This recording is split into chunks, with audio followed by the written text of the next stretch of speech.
1. You learn to feel on behalf of others.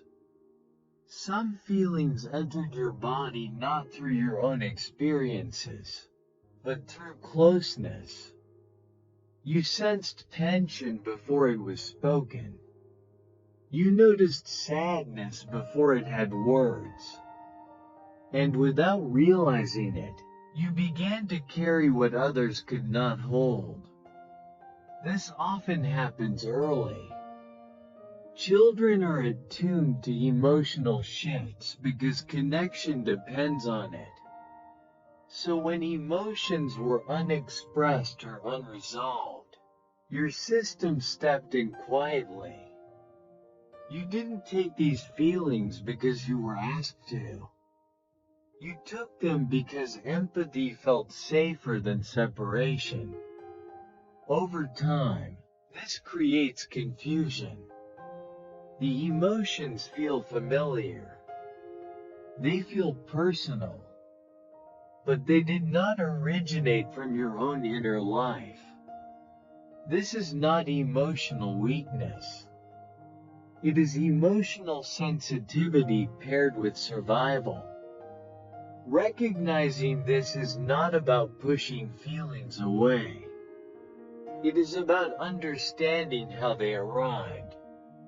When you notice that some emotions came from proximity rather than experience, the body begins to loosen its grip. Because what you feel deeply does not always belong to you. 2. Guilt often forms when emotional boundaries were unclear. Guilt is one of the most common inherited emotions. Not guilt from wrongdoing, but guilt from responsibility that was never assigned. You may feel uneasy when others are distressed. You may feel compelled to help, soothe, or fix, even when no one asks. This guilt did not appear randomly. It formed in environments where emotional boundaries were blurred. You may have learned that harmony depended on your behavior. That peace required your emotional presence. That your needs came second to stability.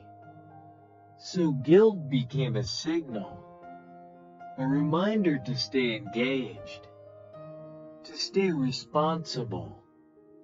As an adult, this guilt can feel confusing. You may feel responsible for emotions you didn't cause. You may feel uneasy prioritizing yourself. Understanding this reframes guilt. It is not a moral flaw. It is an inherited role. And roles can be released once they are seen clearly. 3. Anxiety can be inherited as vigilance, not fear. What you call anxiety may not be fear at all. It may be preparedness.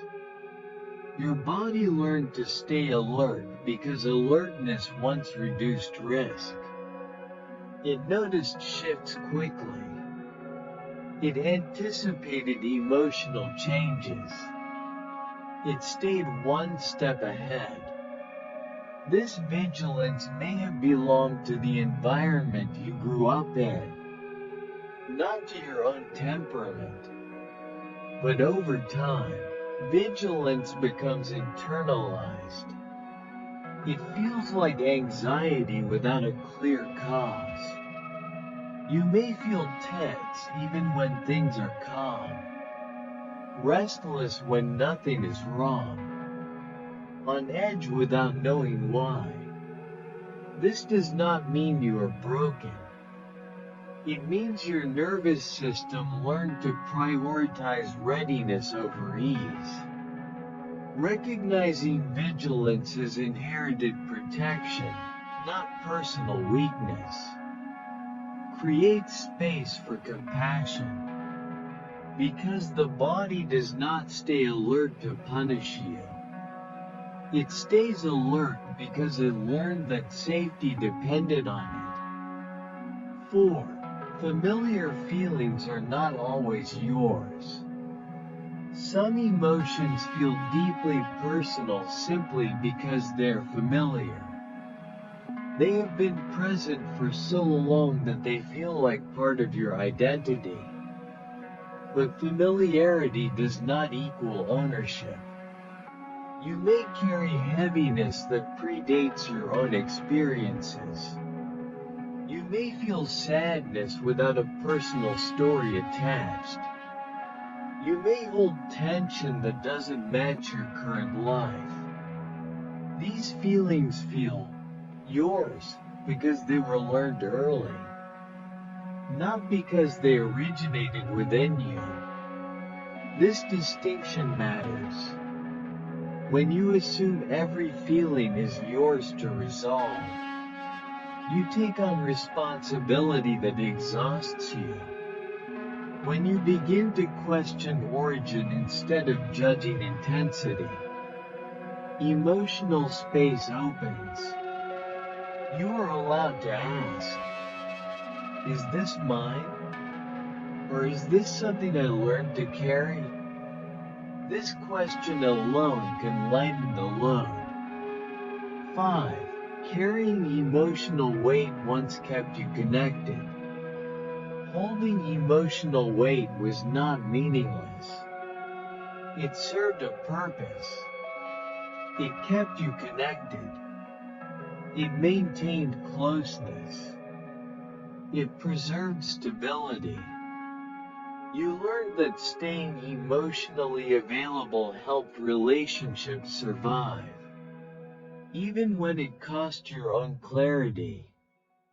Letting go can feel threatening, not because the feelings are necessary, but because they were once tied to belonging. This is why release often brings grief. You are not only setting down emotion, you are stepping out of an old role. Healing does not ask you to reject connection. It asks you to update how connection is maintained. You can remain loving without carrying everything. You can stay close without self-erasure. Understanding this allows release to happen gently, without guilt, without blame, and without losing what truly matters. 6. Awareness gives you permission to return what was never yours. There is a quiet shift that happens when you begin to see clearly. Not everything you feel is something you need to carry. Not every emotional weight requires your effort, your attention, or your repair. Awareness does not arrive to accuse or confront. It arrives to differentiate. You start to notice the difference between empathy and responsibility, between caring and carrying, between what moves through you and what truly belongs to you. This recognition alone can feel relieving, not because the feelings disappear, but because you no longer assume ownership of all of them. Returning emotional weight is not rejection. It is not disloyalty. It is not forgetting where you came from. It is an act of honesty with yourself. You are allowed to feel compassion without absorbing pain. You are allowed to stay connected without becoming responsible for emotions that were never yours to resolve. As this awareness deepens, your inner world begins to feel lighter, more spacious, more truthful. You may still feel deeply, but the feelings no longer collapse inward as obligation. They move through with clarity,